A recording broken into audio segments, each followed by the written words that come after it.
स्मरणार्थ जे 24 ऑगस्टला मोरगाव जोगवडीकरांचं मैदान आहे.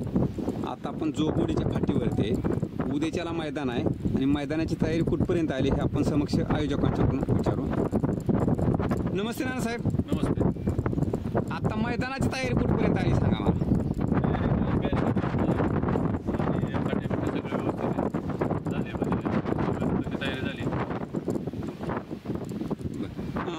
नोंदीचं ऑनलाईन नोंदीचं कसं काय चाललंय?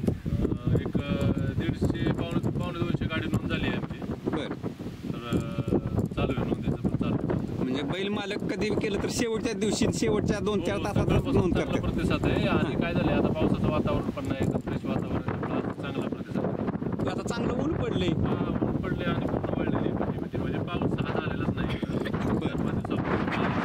बोलत बोलत मला माती दाखवा, ओली आहे का सुकी आहे.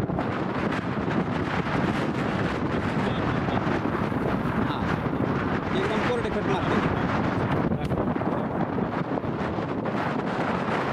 तर आता शेवटचे अपडेट म्हणून एक नोंदणीसाठी आव्हान काय करावं. आता शेवटचं 3-4 तास राहिले तुमच्याकडे. संध्याकाळी 6 वाजेपर्यंत घेणार आहे. त्यामुळे राहिले त्यांनी पण गाड्या लिमिटच घेणार आहे. आम्ही जास्त गाड्या काही घेणार. एक 450-500 पर्यंत गाड्या घेणार. म्हणजे 6-6:30 वाजेपर्यंत जेवढी नोंद होईल तेवढीच ठेवणार तुम्ही. तेवढी त्याच्यानंतर नोंद नाही घेणार. मग नोंदीसाठी वाट बघत बसणार नाही. संध्याकाळी 8:30-9 वाजता आम्ही गट काढणार. अच्छा.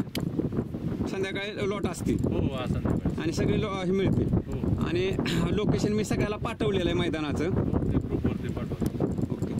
तर मित्र हो, एवढीच अपडेट आहे. फक्त ज्यांच्या गाड्या नोंद करायच्या राहिल्या त्यांनी लवकरात लवकर गाडी नोंद करा.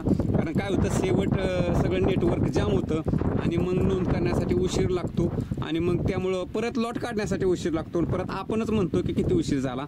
तर 6 वाजेपर्यंत नोंद करून घ्या, म्हणजे लॉट लगेच 7:30-8 वाजता तरी लॉट निघतील. तर धन्यवाद. ही एवढीच अपडेट होती.